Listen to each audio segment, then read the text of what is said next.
I'm here interviewing today Tom Alsop, Service Manager of Carmack Car Capital. Question number one. What type of businesses ran at Carmack Car Capital? Well, it's a corporation. We have the dealership, the service center, and then, of course, we have the Napas in town now. How difficult was it getting to the position of manager? It's rough. I've been in it since '89. I started out busting tires and doing everything that you can to a car, and then now I'm doing the big side of it. I'm doing the manager. Has location helped or hurt your guys' business at all? I mean, I know there's competition not even a block away on the main dealership up on Vermilion Street. So I don't know if that's affected him much. Has it affected him much at all? I mean, anytime you get into business, it's where you're at or where you're located is going to be, the best thing. I mean, location is key on everything when it comes to either cars, selling groceries, or whatever. Okay. How do you guys usually advertise your business? Well, everybody knows Gary Knight. He's on TV. He's on the radio. He's on, newspaper. He's everywhere. It's advertisement, through everything, even internet. Even internet. So, what methods do you use to gain an advantage over your competitors? Price shopping. You call and see what their prices are compared to yours. Again, advertisement, and just, send out the paperwork. Have you reached equilibrium in your business? In our business, equilibrium is hard to say. It's Hard to up say. one day, down the other. Okay. Has the economy affected your guys' business at all up at Carmack? Definitely. Selling cars has gone down. Fixing cars has gone up, which is good for me. So, tell me how, do you guys get a lot of, since you've mentioned how fixing and managing cars has gotten better, do you guys see a lot more improvement with the economy as it is now? Whether in 5 years it goes down even worse, do you guys see your guys getting more business in that wise? I mean, because a lot of people aren't going to want to spend the money to get a new car rather than just fix up their old one. Well, car repairs are seasonal. Yeah. Spring and fall are your two biggest. Kids going back to school, kids getting ready to get out of school. Everybody wants to make sure their kids are safe in their cars. And then for this year and the end of last year was bad. Starting this year, we've seen more improvement money-wise compared to last year. Again, because everybody's fixing things instead of wanting to, you think a $1,200 repair is 2 car payments, to whereas 5 years of car payments at $600. So which would you do? I'll probably take the repair. Mm-hmm. So how do you handle the hardships that come with being a manager of this kind of business? You assess, plan, initiate, and then check check how everything's gone after you've gone through your process. So what are the pros and cons of working for a large business such as Carmack? Well, Carmack isn't large. It's an independent company. Okay. A pro on any level is health insurance for one. Different things you can get into, 401k, things like that to get started. Now, I've been to dealerships, my whole life. When I was the manager at Sears, that was probably the easiest. You have better buying power, better things to get into with the 401ks, profit sharing, stuff like that. Now, of course, with smaller dealerships, you don't have that. So it's pros and cons, depends on what you're looking at as a pro and con, whether it be healthcare, money, things like that.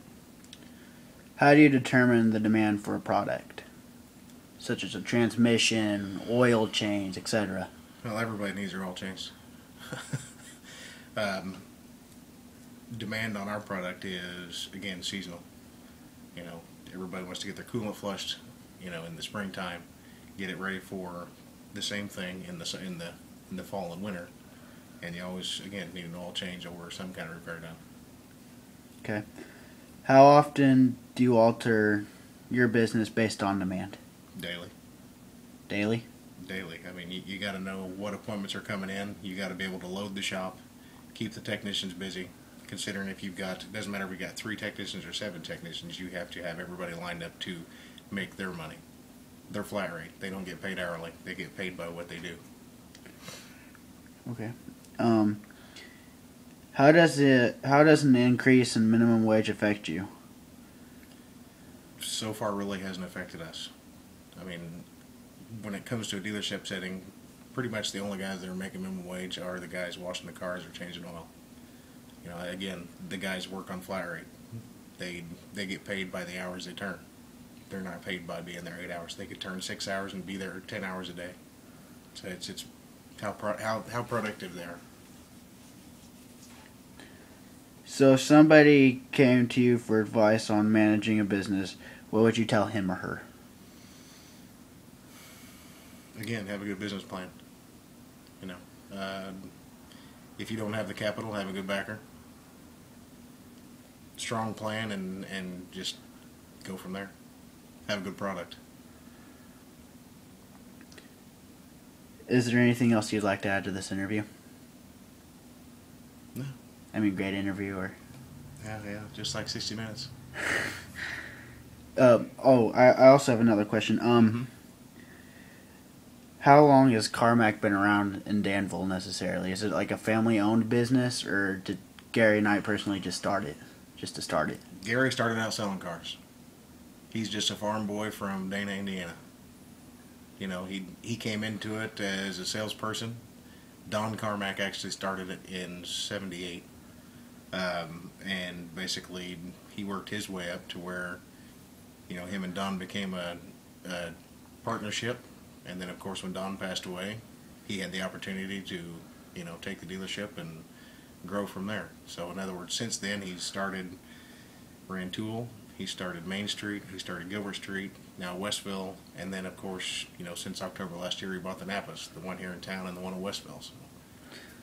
With the current rate, such as him buying the Napas and expanding, does he see personally? Does he see more expansion coming in the near future, such as maybe expanding out to Georgetown or expanding out to Champaign or Urbana? Champaign, Urbana, no. I mean, there's a lot of other independents over there that, you know, would be. There's more competition over there. Yeah. To try to stretch that far. Danville and Westville is about the easiest for right now. Now, like I said, he's in Rantoul. There's not a whole lot of competition there. If he wants to stretch out, I'm sure he can. But you got to think within the last 2 years, we've acquired 3 other dealership parts and, of course, the parts stores. And then, of course, we actually lost Chrysler 2 years ago when they went through bankruptcy. We were one of the dealerships that lost, you know, the Chrysler and Jeep franchise. So at that point, again, we had to adapt, and instead of being Chrysler service department, we became the Napa Auto Care Center, and now we're able to fix everything instead of just Chryslers and Jeeps and Dodge. So, in your personal reference or your personal opinion, does experience in this business, as long as you've had it, does it really help you on a plateau wise? Like, do you see yourself going higher and higher and higher with the kind of experience you have, or do you just expect that with your certain experience level that you're set for this certain area for so long? You're always learning. You know, it doesn't matter, again, if you're just the kid changing oil or you're the guy sitting on the top, because the guy sitting on the top could be right down there on the bottom the next day. You know, you always have to keep yourself ahead of the game. Again, plan for the future and just keep your options open.